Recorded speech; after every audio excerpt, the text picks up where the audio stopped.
Donc cette table ronde va poser la question de la data visualisation et des pratiques journalistiques, donc ce qu'on appelle le journalisme de données. On a autour de la table Karen Bastien de We Do Data, on a Caroline Goulard de DataEase, on a Alexandre Lechnet du Monde.fr et de Matières Primaires, et on a Florent Latrive de Libération. Emmanuel Vandamme de l'ESJ Lille va animer cette table ronde. Et donc, on va entamer le débat comme ça, avec les intervenants de la table ronde, Emmanuel à l'animation, et une fois qu'on aura passé une demi-heure, 35 minutes, à amorcer ce débat, on prendra un certain nombre de questions, et puis on essaiera d'échanger entre les intervenants de la table ronde et les participants. Voilà. Merci Loïc. Je propose de commencer par une question assez générale sur le rôle du data journalisme. Traditionnellement, bon, moi je viens d'une école de journalisme, quand on accueille nos étudiants en début d'année, on insiste beaucoup sur le rôle démocratique du journaliste. C'est quelque chose qu'après on oublie peut-être un petit peu quand on est étudiant, quand on est journaliste. Et j'ai été frappé moi, par le fait que Brian Boyer, qui est le responsable du data journalisme au Chicago Tribune, lorsqu'il a voulu recruter des développeurs pour travailler sur du data journalisme, les a interpellés en disant « Devenez journaliste et participez au fonctionnement de la démocratie ». Il a utilisé cet appel-là, ce levier-là, pour motiver des développeurs à venir rejoindre le journalisme. Et derrière cette anecdote-là, je me pose vraiment la question de est-ce que le data journalisme est une nouvelle façon de faire vivre ce rôle démocratique, un peu de quatrième, cinquième pouvoir du journaliste, ou est-ce que c'est finalement jamais plus que un peu un épiphénomène de geek visant à voilà, remettre l'information sous une nouvelle forme. Voilà. Alors, peut-être certains des plus anciens d'entre vous en matière de journalisme et de représentants de médias plus classiques. Florent, sur cette question-là, comment vois-tu les choses ? Je vais faire le rôle du vieux, c'est ça? Donc bonjour à tous. Moi j'avais beaucoup de doutes au début sur le journalisme de données, enfin beaucoup de doutes sur le côté effet de mode. C'est-à-dire qu'on a quand même des modes journalistiques sur le net, on en a vu énormément, qui sont pas toujours pertinentes ou qui font pchit assez rapidement. Moi, à titre personnel, je me souviendrai toujours du jour où j'ai compris l'importance démocratique de ces outils. C'était sur l'affaire des emprunts toxiques. On se souvient rapidement, les emprunts toxiques, c'est en pleine crise financière. On s'est aperçu que la banque Dexia avait donné des prêts extrêmement compliqués à la plupart des collectivités locales et que beaucoup de collectivités locales avaient des gros problèmes budgétaires et ne savaient même pas ce qu'ils avaient emprunté et que ça posait des problèmes assez considérables au niveau local. Le problème qu'on a avec ce genre de sujet en journalisme, tous les journalistes le connaissent, c'est qu'on arrive en conférence de rédaction à n'importe quelle réunion et on commence à expliquer à la direction de la rédaction que c'est un sujet majeur, qu'il est très compliqué. Et là, en face, on a des mots un petit peu polis. Oui, mais ça va pas vendre, les gens vont pas comprendre, c'est trop compliqué, c'est trop technique. Oui, c'est important, on sait, mais c'est trop technique. Et le journaliste qui apportait ce scoop, c'était Nicolas Cory, qui avait beaucoup travaillé sur les affaires financières, et il vient me voir et il me dit « Écoute Florent, je suis embêté, mais voilà, j'ai un tableur Excel, un fichier Excel, avec des milliers et des milliers de lignes. Est-ce que tu crois qu'on peut en faire quelque chose ?» Alors je lui dis « T'as un tableau Excel avec tous les emprunts toxiques de toutes les collectivités locales et les établissements publics de France ?» Il me regarde, il me fait « Oui, mais en même temps, c'est pas très exploitable. » Je lui dis « C'est pas sûr que ce soit pas exploitable. » Il me montre le fichier, effectivement, on tombe sur un monstre absolu, des milliers et des milliers de cases, des mots très compliqués, mais évidemment à chaque fois des noms d'établissements, des noms de collectivités locales et des indications de villes.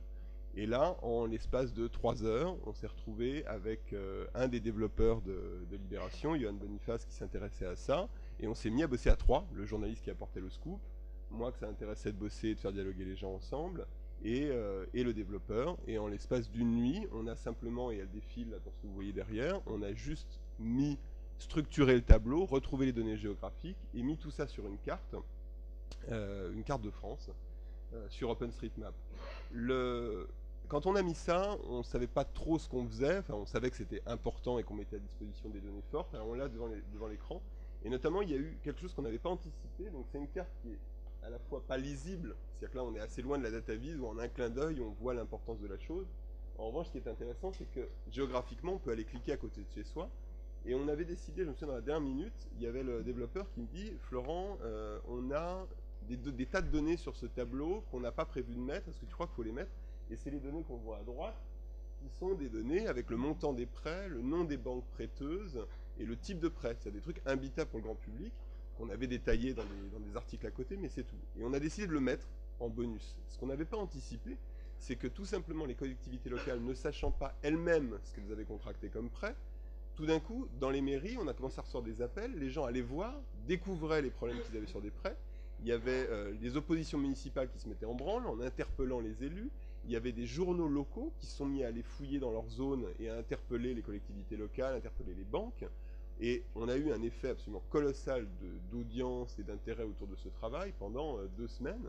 Et notamment avec ce relais, moi, que j'ai trouvé absolument incroyable, au niveau de la PQR. C'est que tout d'un coup, cette carte que nous, on avait mise à disposition en donnant les grandes lignes, tout d'un coup, toute la PQR se l'est appropriée et on voyait des liens partout, les gens allaient faire zoomer dans leur coin et enquêter eux-mêmes au niveau local et remettre cette information. Donc moi, pour moi, ce jour-là, je me suis dit, on ne peut plus se passer de cet outil. C'est juste, dans une rédaction, il y a des documents comme ça. En fait, il y en a plein quand on commence à discuter. Il y en a plein et souvent, les journalistes ne savent pas trop comment le traiter parce qu'ils n'ont pas les réflexes. Donc j'en finirai là, mais je pense qu'un des enjeux justement au niveau d'une rédaction, c'est d'arriver à s'organiser pour ne pas laisser passer ce genre de choses.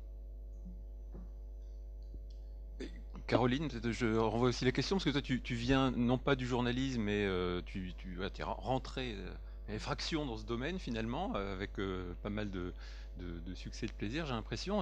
Comment tu vois le rôle d'une agence comme DataVise par rapport à cette question de la démocratie? C'est plutôt l'inverse, que je suis plutôt venue par le... Enfin, j'étais dans le milieu du journalisme et j'en suis ressortie avec la création de la start-up DataVise du coup.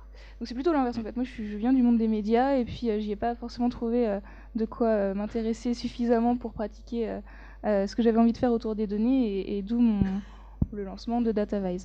Mais pour revenir sur cette question, parce que je me définirais pas comme journaliste, mais c'est quand même un de mes sujets de préoccupation prioritaires. Je pense que c'est... Moi, j'ai jamais eu de doute pour le coup, parce que ça m'a sauté aux yeux finalement assez tôt dans mes études qu'il y avait toute une partie de notre paysage informationnel auquel les journalistes s'intéressaient plus. Et cette partie-là, c'est toute cette partie de notre univers qui est encodée sous forme de données. Et ça représente finalement une part très très importante de ces flux d'informations qui circulent autour de nous. Et sauf qu'on ne les voit pas, parce qu'on n'a pas les moyens de les décrypter en tant que grand public non expert de l'analyse de données. Et pour moi, j'ai toujours vu dans le journalisme de données la façon pour les journalistes de renouer avec leur rôle de médiateur. Aujourd'hui, il y a plein d'informations pour lesquelles on n'a plus besoin des journalistes pour y accéder. Autrefois, il y avait effectivement, le journaliste, on avait effectivement besoin qu'il soit sur le terrain, besoin qu'il aille enquêter, besoin qu'il fasse son travail pour accéder à de l'information qui aujourd'hui nous arrive via les réseaux sociaux, via de nombreux sites sur Internet.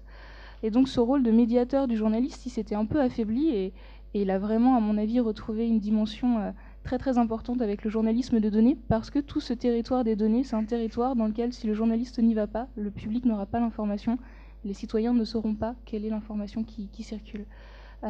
Donc la dimension citoyenne et l'importance du journalisme de données, à mon avis, ne fait vraiment pas de doute. On ne peut pas laisser toute cette partie de notre paysage informationnel à l'abandon sans avoir aucun aperçu sur l'information qui y est stockée. C'est inacceptable en termes démocratiques et c'est très frustrant en tant que citoyen. Donc je pense que le rôle des journalistes de données, il est vraiment là. Il faut apporter de la lumière dans toutes ces données qui nous entourent. Alexandre, peut-être sur le projet sur les primaires, est-ce que le fait de l'aborder sous un angle data journalisme a permis de sortir des informations qu'on n'aurait pas eues avec un traitement classique? Le projet que tu as mené sur les primaires, avec matière primaire, voilà.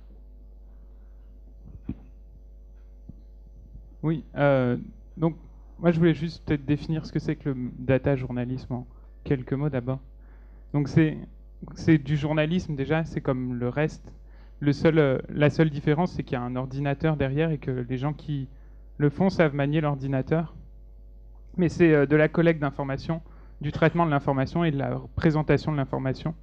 Donc ça reste du journalisme. Après, du coup, sur les primaires, on a travaillé sur la représentation des informations pour essayer de proposer des angles différents pour comparer notamment les candidats. On avait fait un truc sur le cannabis, sur le mariage ouvert à tous.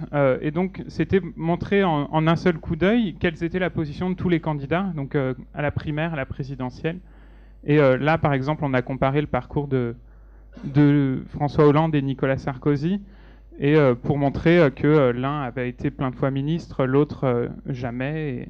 Et ça permet à chacun de prendre ce qu'il veut dans l'information.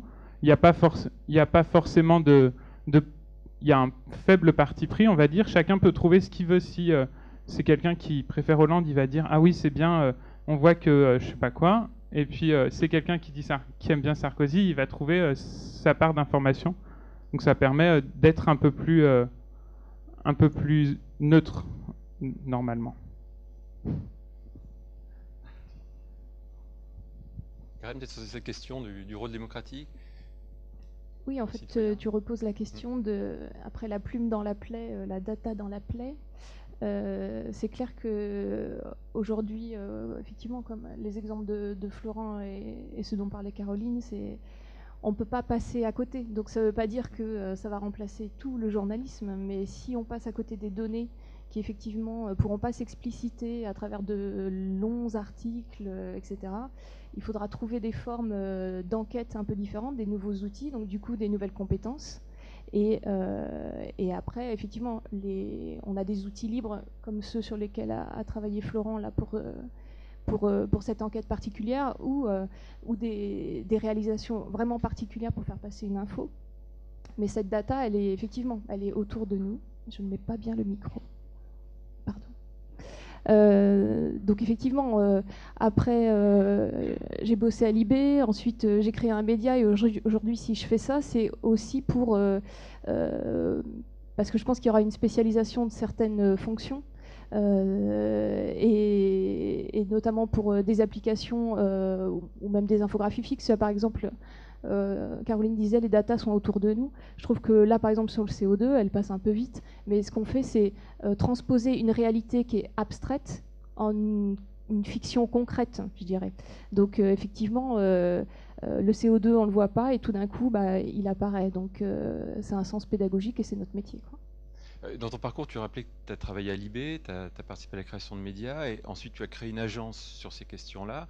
Pourquoi est-ce que cette fonction de création de contenu data journalisme se fait dans le cadre d'une agence, c'est le cas également de DataVise, non pas au sein des médias? Est-ce que ça veut dire que les médias aujourd'hui, les médias français, ne s'emparent pas encore complètement en interne de cette question-là? Est-ce que ça veut dire qu'il y a des difficultés d'évolution des compétences des journalistes?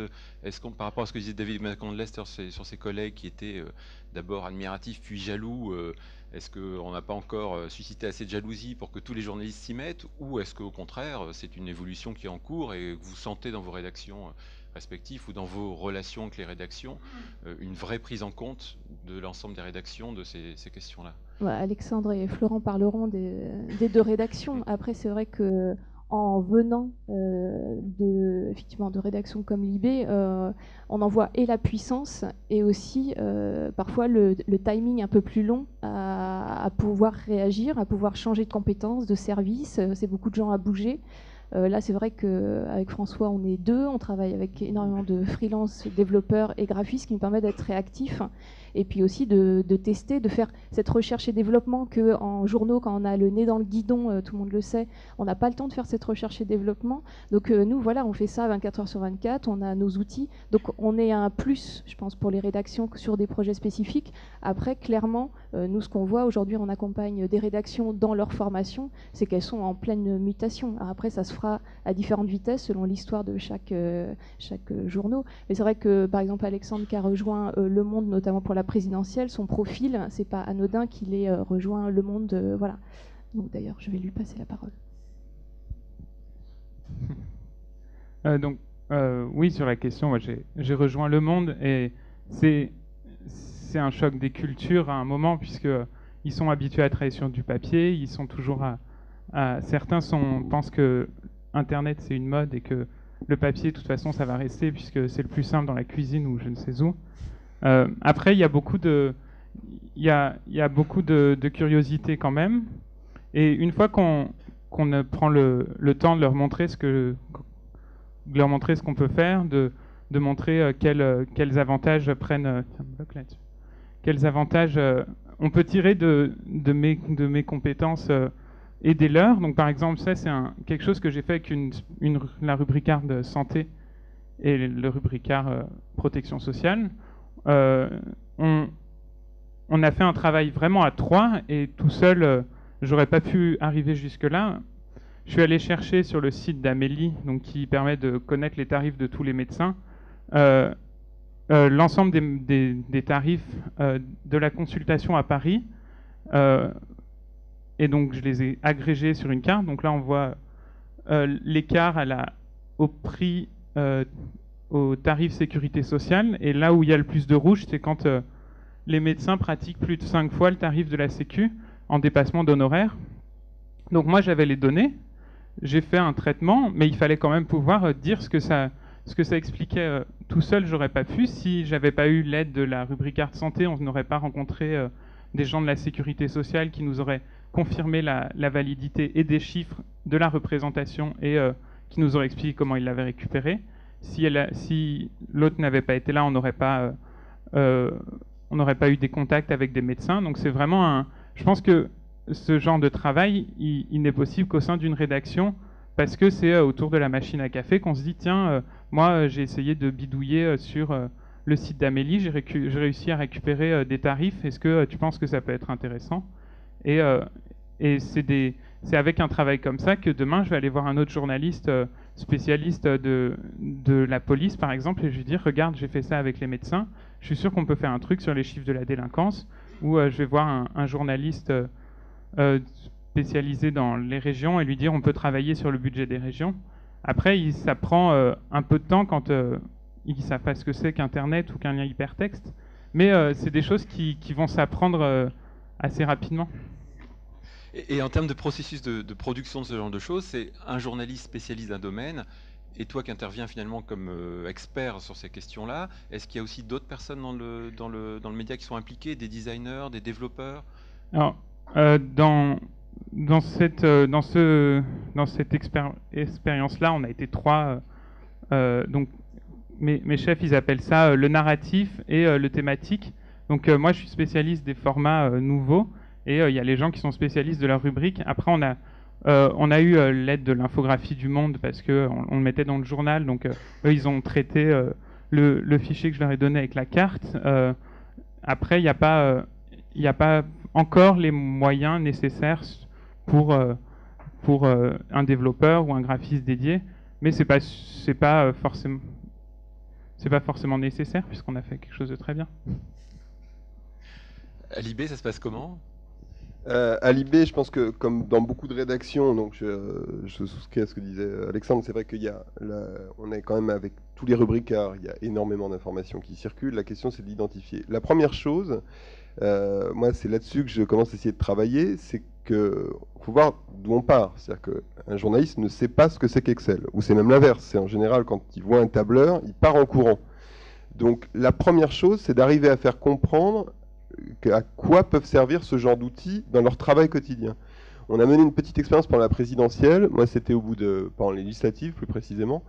Au moment où la liste des candidats est tombée, tout d'un coup, autour de moi, donc moi j'ai travaillé au service politique là, depuis septembre dernier, autour de moi, j'entendais toute la journée le besoin de base en période de législative du journaliste politique, c'est où est machin dans quel circo, et dans tel circo, quel a été le score de Hollande au deuxième tour, pour arriver à savoir, et les scores du premier tour, pour arriver à évaluer la difficulté ou pas pour tel ou tel candidat de se faire élire.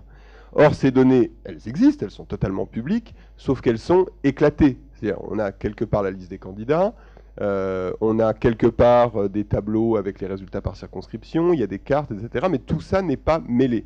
Donc moi, j'ai fait un truc tout bête, c'est que j'ai récupéré les tableaux, je les ai mis ensemble avec des outils qui existent largement, et notamment des outils de Google comme Google Fusion, et j'ai fait un seul tableau où il y avait 6611 candidats, Et en regard, à chaque fois sur la même ligne, il y avait les scores de Hollande, Sarkozy à la présidentielle et les scores du premier tour. Et donc, tout simplement, avec Google Fusion, ça fait une mini base de données et on peut chercher par circo, par nom, par score de Hollande, etc. Et j'ai mis ça à disposition de tout le monde, et au bout de 5 minutes, tout le monde s'est dit, mais c'est juste génial, on gagne un temps absolument incroyable. Et on pouvait évidemment plus faire des comparaisons, tous les endroits à un moment, où est-ce qu'il y a des femmes dans des circonscriptions a priori gagnables, en tout cas où Hollande a fait plus de 50% au deuxième tour, et présenté par le PS, ou des choses comme ça, qui ont extrêmement rapidement fait comprendre à l'immense majorité des gens du service politique à quel point ces outils-là pouvaient être un levier incroyable. Une fois qu'on a franchi cette étape, après c'est très simple. La fois d'après, où ils vont avoir des données justement quelque part, ils vont amorcer un dialogue d'eux-mêmes. Ils vont dire, dis donc, la dernière fois, tu avais fait ça avec les listes de candidats, qu'est-ce qu'on pourrait envisager là? J'ai vu que tu avais fait une carte à tel endroit. Et là, c'est gagné. Donc la première étape, c'est tout simplement de rendre un peu sexy la notion de tableur, qui est la base, tout simplement, dans ce genre d'outil, avant même de parler des mises en forme. Caroline, peut-être expliquer comment une agence comme DataVise fonctionne dans le rapport avec les rédactions. Est-ce que les rédactions finalement externalisent cette fonction-là auprès d'agences comme la vôtre? Est-ce que c'est un travail vraiment en étroite relation avec la rédaction? Ça dépend des travaux. On a pu travailler sur des sujets politiques à l'Express, où il fallait effectivement avoir une proximité vraiment très rapprochée avec les journalistes politiques. On a travaillé pour Arte en quasi totale autonomie. Ça dépend vraiment du besoin d'expertise. On a au sein de l'équipe de DataVise des gens qui ont une culture générale, on va dire, équivalente à celle d'un journaliste qui n'est pas spécialisé. Donc lorsque ça suffit pour traiter un sujet, on se débrouille tout seul généralement. Lorsqu'on a besoin d'apporter une expertise, ça peut être celle d'un journaliste, mais ça peut aussi être celle d'un expert extérieur. Donc ça dépend vraiment du sujet pour le coup. En général, le travail avec les rédactions est bien, mais souvent aussi compliqué parce qu'on n'a pas du tout les mêmes rythmes de travail. Et je ne vous parle pas du travail de collaboration, coordination avec les équipes techniques des journaux non plus. Donc pareil, il y a certaines choses qui font que c'est beaucoup plus facile de faire relativement de façon autonome. Quand il y a besoin d'expertise, il faut effectivement collaborer avec les journaux. Mais au risque peut-être du coup que les rédactions ne s'emparent pas complètement de cette problématique-là et de cette manière de traiter l'information en reportant finalement le problème, en disant on le confie à quelqu'un qui sait faire à l'extérieur. Je pense qu'il y a deux sujets. Il y a le sujet de confier une prestation de service à un prestataire et il y a le sujet de faire du conseil sur le management du changement, les nouvelles formes d'éditorialisation en interne, etc. Je ne suis pas sûre que ça se fasse en même temps, mais pourquoi. Ce sur quoi on vous sollicite aussi, WeDoData et DataVise, sur ces questions-là d'accompagnement des rédactions sur le changement, vous sentez un besoin de formation important? Oui. Et alors, petite question là pour ma paroisse, mais comment voyez-vous les jeunes journalistes qui sortent d'école? Est-ce que vous les percevez comme étant data journalistes compatibles, ou est-ce qu'ils sont encore un peu dans la position qu'ont certains journalistes des rédactions aujourd'hui? Ça dépend lesquels. J'ai l'impression que c'est encore quand même une minorité qui trouve une certaine légitimité à cette forme de journalisme. C'est un peu des retours d'expérience de conférences. J'ai fait pas mal de conférences en école de journalisme ces derniers temps et je me souviens parfois de levées de boucliers assez inattendues. Je me rendais même moi-même pas compte que c'était choquant ce que je disais, mais oui, je pense que c'est pas encore aussi. Mais je pense que c'est pas la question du journalisme donné en elle-même. Je pense que c'est la question du numérique, du journalisme web tout simplement.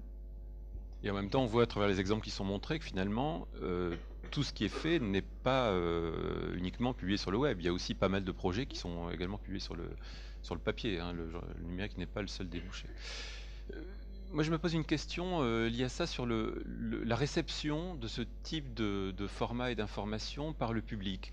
Est-ce que vous avez creusé un petit peu ça? Est-ce que vous avez fait des études de réception de ce type de format de sujet par le public?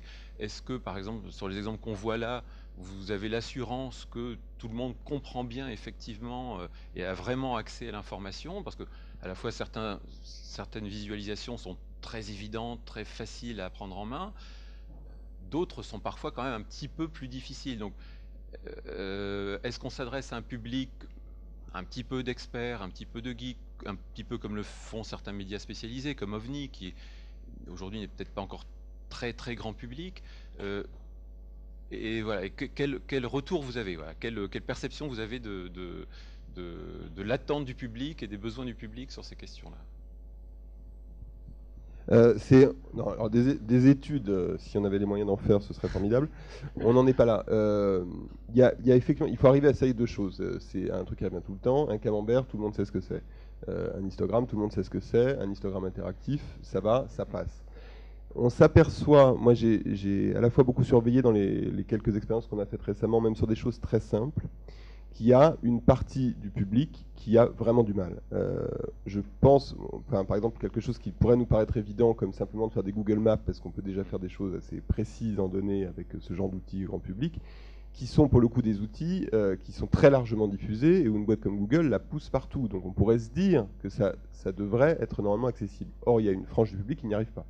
Et moi, je l'ai constaté, où j'ai eu des discussions avec des lecteurs et qui n'étaient pas spécialement technophobes ou quoi que ce soit, qui, face à une Google Maps, ne comprennent pas qu'on peut zoomer, par exemple. Alors qu'évidemment, c'est une clé quand on part d'une carte de France, c'est que l'intérêt, c'est d'aller dans la précision des données et que c'est ça, justement, l'intérêt d'avoir une Google Maps. C'est clair que si les gens ne comprennent pas qu'on peut zoomer, c'est compliqué. Donc ça nous pousse quelquefois à faire des petits pavés de texte juste pour dire, pour zoomer, appuyer sur tel bouton, enfin des choses comme ça. Je pense que c'est une préoccupation qu'il faut qu'on ait en permanence de la réception de ce genre de forme. Je pense que la culture visuelle et la culture du chiffre et la culture visuelle n'est pas très développée dans les rédactions, mais tout simplement aussi chez les lecteurs. Et donc, dans tous les travaux qu'on peut faire, il faut arriver à avoir des formes qui soient un peu récurrentes aussi pour que les gens s'habituent. Moi, j'y pensais ce matin en regardant en écoutant David McCandless. La forme, par exemple, d'arriver, ce qu'il fait là, avec les cubes, où évidemment, quand on a un énorme budget, c'est un gros cube, et un tout petit budget, c'est un tout petit cube à côté. J'avais fait le test justement auprès de gens autour de moi, de tous âges, toute sensibilité avec ce genre d'objet. J'ai été très surpris de voir qu'il y avait une part non négligeable, 10-15% des gens, qui mettaient beaucoup de temps avant de comprendre ce qu'ils avaient sous les yeux. Alors que moi, ça me semblait d'une évidence folle. Je me dis, mais bon sang, c'est l'évidence même pour présenter ce type de données et les comparer. Et je voyais des gens qui étaient là, qui cherchaient des légendes, qui réfléchissaient, et qui tout d'un coup, tac, la lumière se faisait, ils comprenaient. Donc ça, c'est quelque chose qui prend du temps. Donc je pense que dans nos travaux aux uns et aux autres, il faut qu'on fasse vraiment attention à ce genre de détails. Et à l'inverse, ne pas s'interdire d'avoir des choses qui soient très, j'allais dire, presque avant-gardistes, parce que c'est aussi, en se privant de ça, on reviendra tout simplement à des camemberts, donc ça sert à rien. Et à un moment, il faut aussi avoir le goût pour avancer et tester des choses.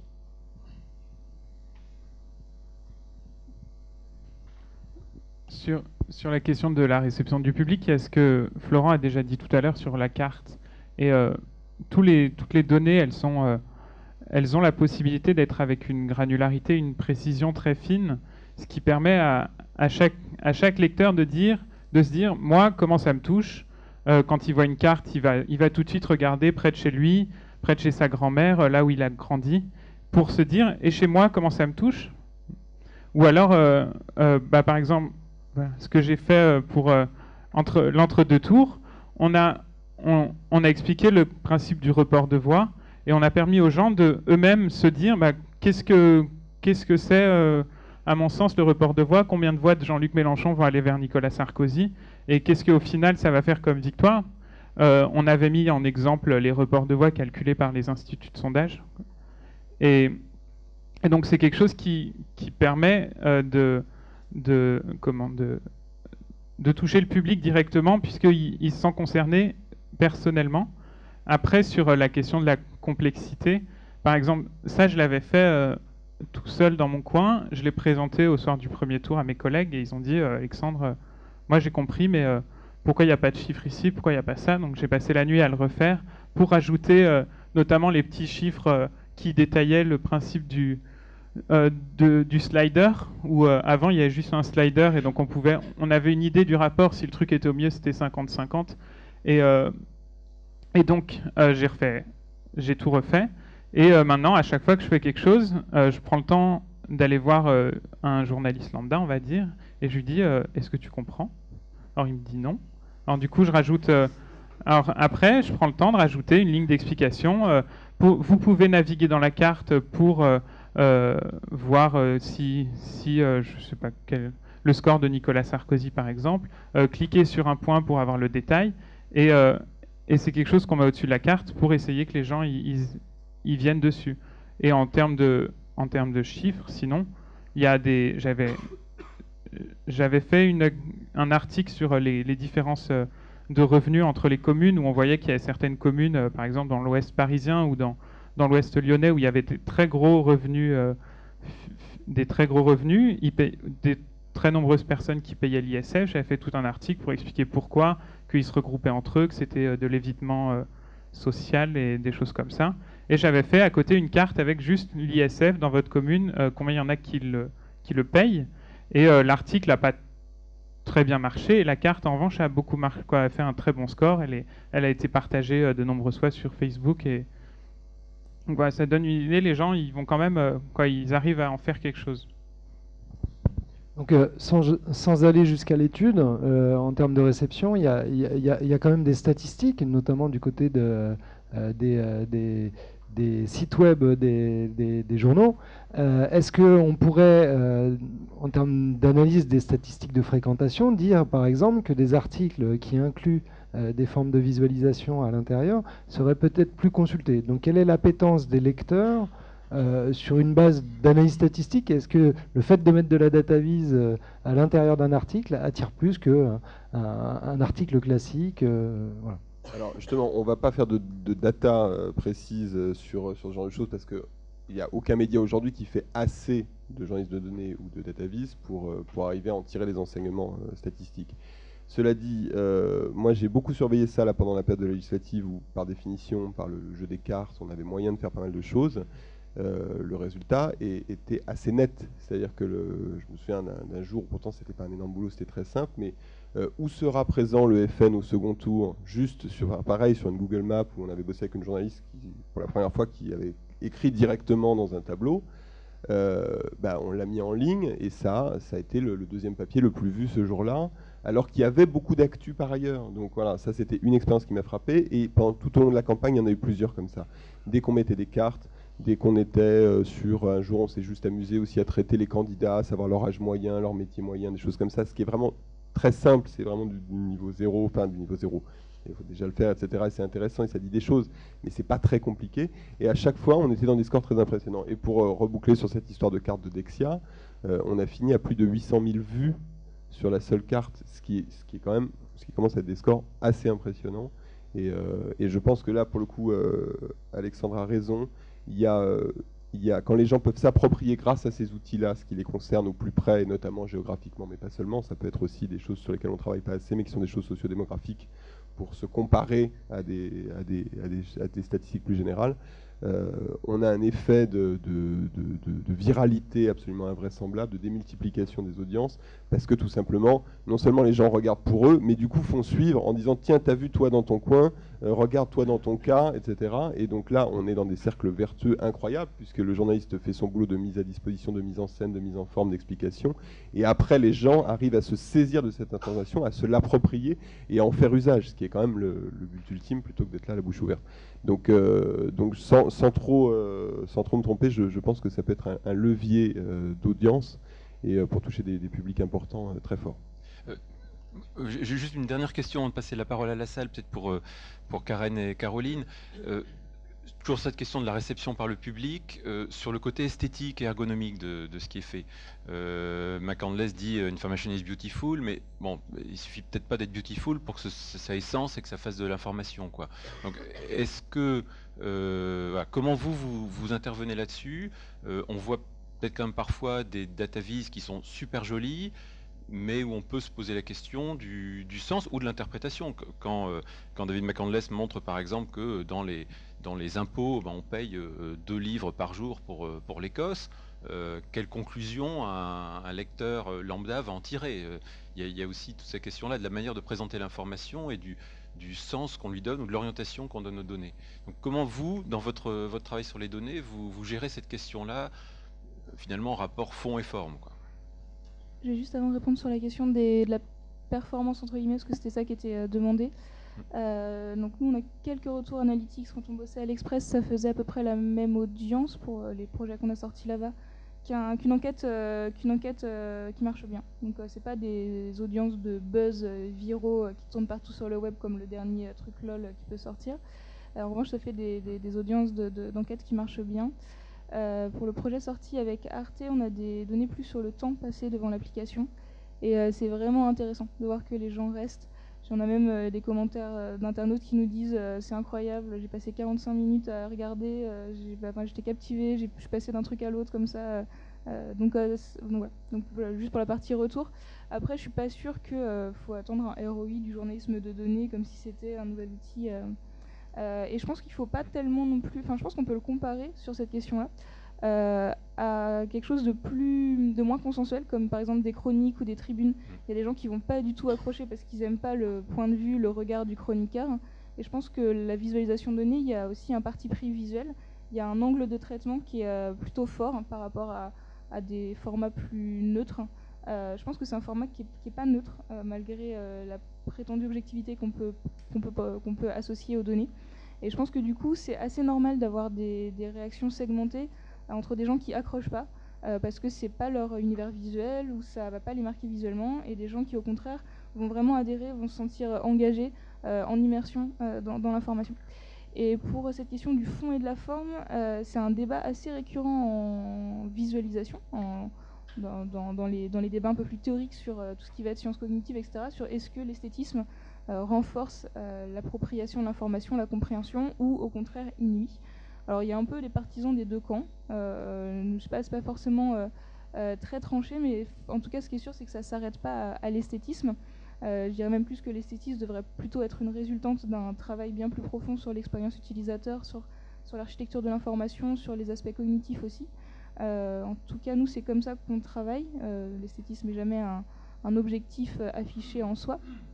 C'est plutôt tout un travail sur la connaissance de l'utilisateur final de la visualisation, qui il est, qu'est-ce qu'il a dans sa tête quand il va arriver, qui va lui faire interpréter d'une façon ou d'une autre, quels sont ses préconçus, comment il va recevoir telle ou telle chose, les couleurs, les formes, qu'est-ce qu'il va associer comme symbolique avec, et puis la compréhension derrière des données qui vont nous permettre de dégager architecture de l'information, expérience utilisateur, stratégie d'interaction, qui vont être pertinentes par rapport à un jeu de données et par rapport à une situation d'information particulière.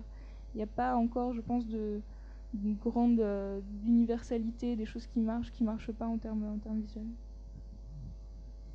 Oui, sur le fond et la forme, c'est vrai que nous, on a fait le choix, effectivement, avec François qui est designer, d'avoir cette association finalement fond et forme, plic et ploc. Ça veut dire qu'on le place au même niveau, mais pour nous, la forme, c'est ce qui va attirer le regard, mais après, on doit l'oublier. Le design, il est au service de l'information. Donc, effectivement, dans la sélection là, pour Expovis, on a fait une sélection avec des choses qui peuvent paraître certaines pas loin de domaine artistique même, parce qu'on cherche l'info, c'est beau. Mais après, bon, comme dans tout domaine d'expérimentation, on va aller vers des extrêmes. Et puis après, effectivement, il y a aussi les extrêmes peut-être plus inverses, c'est-à-dire que quand David propose des choses hyper géométriques, qui influencent aujourd'hui beaucoup de designers, revenu à une sorte de simplicité des formes. Donc ça veut dire qu'avec une simplicité des formes, on peut dire des choses quand même assez complexes. Donc voilà, mais le design, il est au service de l'information. C'est d'abord information is beautiful, mais information first.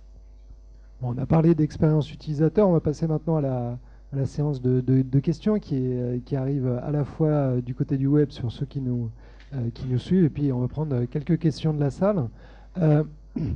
Olivier, est-ce que tu peux nous mettre en exergue les 2-3 questions qui n'ont pas déjà été posées par Emmanuel, qui a tenté d'épuiser le débat avec sa série de questions? Moi, j'en ai vu un, je voulais répondre sur la métrique. On nous parle d'audience là. Oh, il est plus là. Tant pis. Non, mais c'est parce qu'on nous a posé la question qu'on a répondu en termes d'audience, c'était tout. Après, ce qui compte, c'est l'information. Merci Alexandre. Olivier, tu as des questions à mettre en avant? Voilà. Par exemple, cette question, est-ce que quelqu'un sait combien il y a de data journalistes clairement identifiés professionnels en France? ou est-ce que actuellement on est face à une notion qui ne veut pas dire grand-chose parce qu'elle n'est pas concrétisée, incarnée par des cartes rondes de personnes qui pratiquent ce genre de pratiques journalistiques. Non, je pense pas qu'il y ait du chiffre. Voilà. Après, on est une communauté, entre guillemets, on se repère, on se voit, on se parle. Donc voilà, on sait à peu près qui aime ça, qui aime le tableur, comme dirait Florent. Après, c'est comme si on faisait des distinctions, on dirait, ah toi tu es quoi? Tu es intervieweur. Ah ouais. Et toi tu es quoi? Tu es reporter de terrain. Non, je pense qu'on est journaliste. Alors, des exemples de mise en forme de données en ligne qui soient une véritable expérience pour les malvoyants par rapport à l'accessibilité. Ah non, mais on parlait d'expérience utilisateur, il faudrait aller jusqu'au bout là, de ce côté-là. Je pense que déjà en matière d'expérience utilisateur pour les malvoyants, je pense que la plupart des sites de presse ont déjà énormément de progrès à faire. Cela dit, j'avais jamais pensé à ça, mais c'est vrai qu'on pourrait imaginer non pas des data vis, mais des data sound ou des choses comme ça qui pourraient, des data sound qui pourraient permettre de donner à entendre l'information. Ça pourrait être une piste intéressante. Je me souviens avoir fait des cartes, je ne sais plus ce que c'était le sujet, mais j'avais mis différentes couleurs. Et on m'avait dit, notamment, j'avais eu des retours de gens sur Twitter qui m'avaient dit « Tes couleurs, elles sont beaucoup trop proches les unes des autres. » Et il y a un site qui propose des palettes de couleurs qui sont adaptées aux daltoniens. Et donc, avec des couleurs vraiment identifiées, on ne met pas du bleu et du vert sur la même carte, puisque si quelqu'un est daltonien, il verra un gros truc gris de la même couleur. Donc il y a des sites et il y a des petites astuces à connaître, mais après, spécifiquement pour les malvoyants ou les non-voyants, on n'en est pas là. Et on s'en désole. Est-ce qu'il y a des questions dans la salle?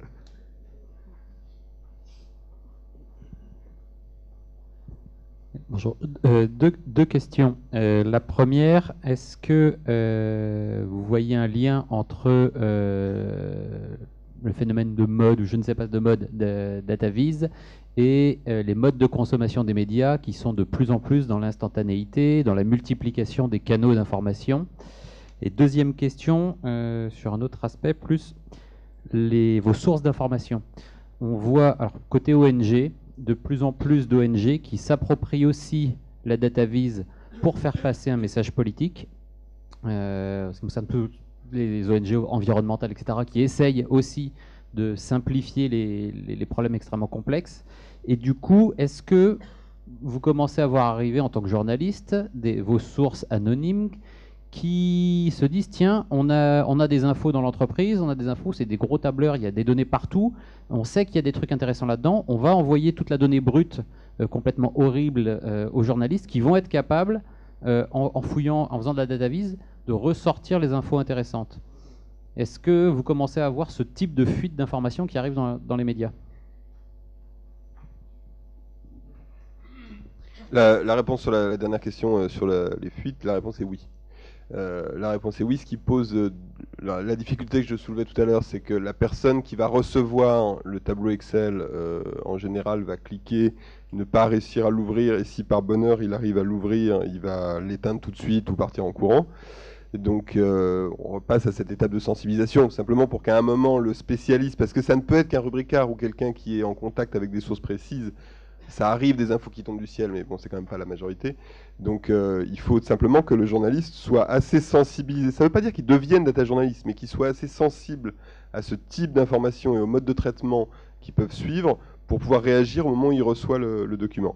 Et après, ça pose évidemment une deuxième question, c'est comment on vérifie ce genre de choses. Parce que par définition, un tableau Excel qui arrive par mail de quelqu'un de plus ou moins anonyme, voilà, on ne peut pas le traiter comme ça. Donc ça demande un travail classique de recoupement qui n'est pas forcément facile sur ce genre de données, par définition, qui sont sorties des tiroirs des boîtes. Mais ça arrive régulièrement, et moi je ne serais pas surpris que dans les mois ou les années à venir, il y ait quelques scoops retentissants qui viennent de ce genre de canal, avec derrière tous les critères habituels de la profession.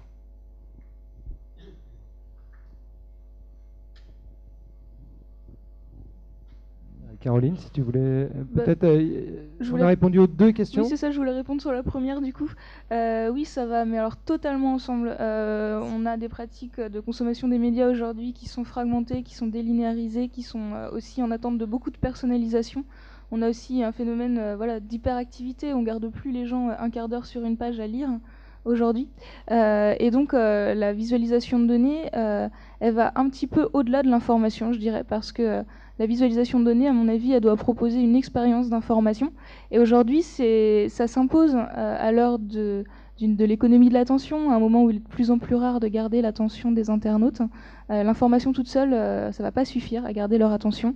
Il faut proposer une expérience d'information. Cette expérience, elle va aller avec la personnalisation, le fait de pouvoir regarder d'abord là où j'habite, pour les gens qui ont mon âge, de consulter l'information un peu à mon goût.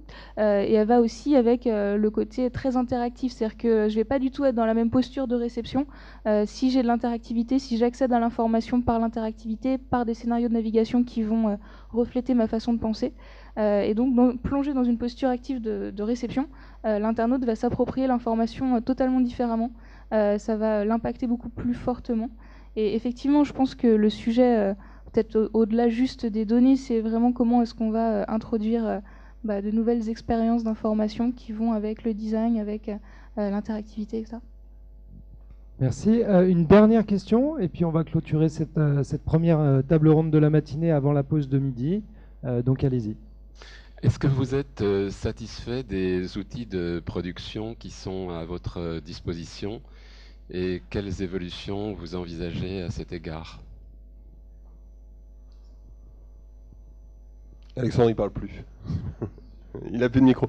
Non, moi, alors là, pour le coup, je suis ravi des outils qui existent aujourd'hui parce que justement, ils sont pas normalisés. C'est-à-dire que, en gros, pour manipuler de la donnée et ou faire un peu de visualisation aujourd'hui, n'importe quel journaliste peut le faire à partir du moment où il a une mentalité un peu de hacker, c'est-à-dire qu'il a envie de bidouiller, ce qui est quand même un vrai ressort du journalisme aujourd'hui, c'est d'utiliser tous les outils à disposition, de les tester, d'en jeter, d'en sélectionner, de jouer sur toute une palette.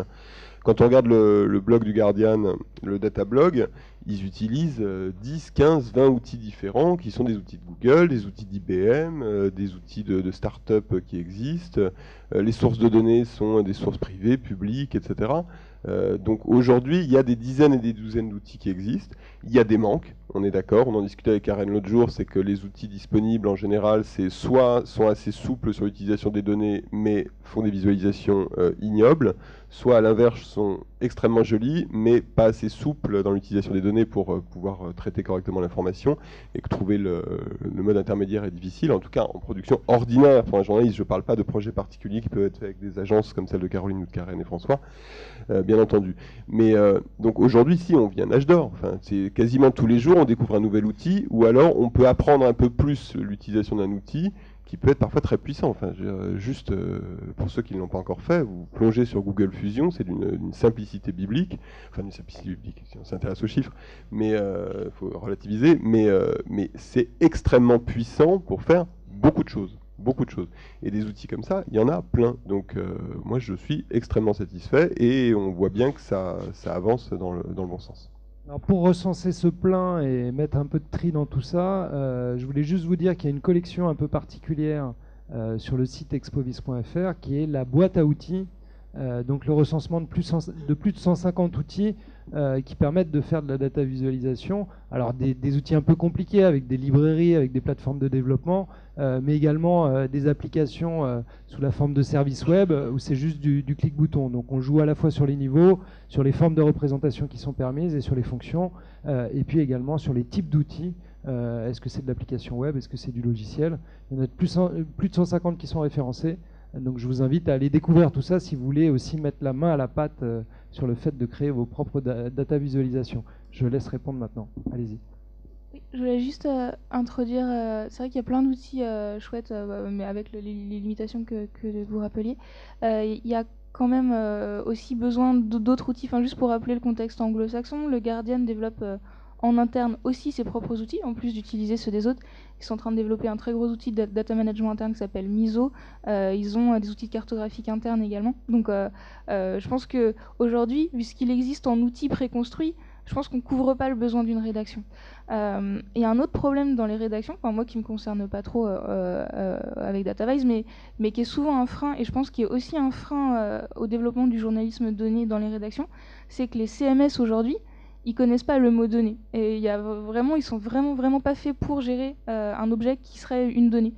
Et c'est très embêtant parce que si on réfléchit à un niveau un petit peu plus méta, le niveau où on considère qu'un article c'est une donnée, ou alors c'est composé de plein de données, qu'à chaque fois qu'on a un nom de personne, un nom d'entreprise, un nom de ville dans un article, ça devrait pouvoir être une donnée pour que derrière on puisse faire du traitement sur ces données qui nous permettent par exemple de nous rendre compte que dans une année on parle plus de telle ou telle ville, de tel ou tel pays, de telle ou telle personne, qu'on puisse associer des champs de lexicaux, etc. Ça c'est quelque chose que devraient savoir faire les CMS à l'heure actuelle et qui ne savent absolument pas gérer. Enfin, aujourd'hui on a des CMS qui connaissent le niveau de texte et c'est tout. Et c'est très dommage parce qu'on perd beaucoup de richesse. Une entreprise média, c'est une énorme boîte qui produit des données tout le temps. C'est juste une autre façon de voir les choses. Sauf qu'aujourd'hui, personne ne s'en rend compte, en France en tout cas, parce que rien n'est fait pour qu'on voit les données qui sortent de l'activité quotidienne des journalistes. Et pourtant, au quotidien, un journaliste produit énormément de données. Et ces données, elles ne sont pas valorisées, elles ne sont pas sauvegardées, on ne peut pas les valoriser sur le long terme. Et les médias perdent ici énormément de potentiel de valeur. C'est-à-dire que les médias ne sont pas en capacité aujourd'hui, parce qu'ils n'ont pas les bons outils, d'exploiter le potentiel que représentent toutes les données qu'ils produisent au quotidien. Et ça, c'est quand même embêtant. Alors, il y a quelques réflexions au niveau anglo-saxon sur des CMS qui intègrent les données, voire des CMS qui ont comme brique de base les données. Il y a surtout, si ces questions-là vous intéressent, je vous invite surtout à regarder comment des boîtes comme le Guardian, la BBC, le New York Times intègrent les technologies du web sémantique dans leur travail quotidien. En particulier les API du New York Times ou les travaux de la BBC. Mais ce serait un petit peu long pour la fin de cette clôture, mais cette approche-là est très intéressante et est très limitée par les outils actuels aujourd'hui. On peut signaler la sortie d'un bouquin qui s'appelle The Data Journalism Handbook, qui est sorti il y a très peu de temps, sur ces questions d'outils, mais aussi de méthodes, et qui est disponible gratuitement en ligne, en licence libre, donc à la fois sous bouquin papier et en ligne. Oui, il est très bien. Non, je voulais finir sur les outils. Je rejoindrai ce qu'a dit Florent sur le fait qu'il y a beaucoup d'outils qui existent. Il y a Google qui produit beaucoup de choses. Ils ont produit aussi le Google Data Explorer qui permet de plonger dans toutes les données produites par l'OCDE ou la Banque mondiale, ou je sais plus, il y en a plein. Et Eurostat. Et donc il y a Google aide beaucoup, mais ça reste Google, ce qui ne doit pas nous empêcher de nous questionner sur la place de Google sur Internet et tout ça, et si on a vraiment besoin de toujours utiliser des outils propriétaires, même s'ils font quelque chose en open source. Et par exemple, du Google Maps, je crois que vous avez utilisé OpenStreetMap, vous, sur votre carte des empreintes toxiques. Voilà, et je pense que ça rejoint la première question sur la démocratie, ça boucle la boucle. C'est qu'il y a toute une communauté de développeurs en open source qui produisent des outils, et je pense que ce qui reste à faire aussi, c'est d'essayer de créer le maximum de ponts, de discuter avec ces gens, d'aller voir OpenStreetMap, leur dire moi en tant que journaliste, j'aimerais bien utiliser vos données, comment on peut travailler ensemble, quelqu'un d'autre qui travaille sur la visualisation, les librairies JavaScript qui permettent de faire des histogrammes et des choses comme ça, il faut leur dire, bah voilà, moi ce qui me manque c'est telle chose, et donc il y a vraiment quelque chose à construire autour de l'open source et de l'open data, et essayer de construire quelque chose qui soit vraiment entre les mains des citoyens, et pas juste de Google qui finance les outils, qui finance les bourses, qui finance les rédactions. Donc voilà. Merci beaucoup. Je pense que c'était une table ronde de très haute qualité. Merci beaucoup.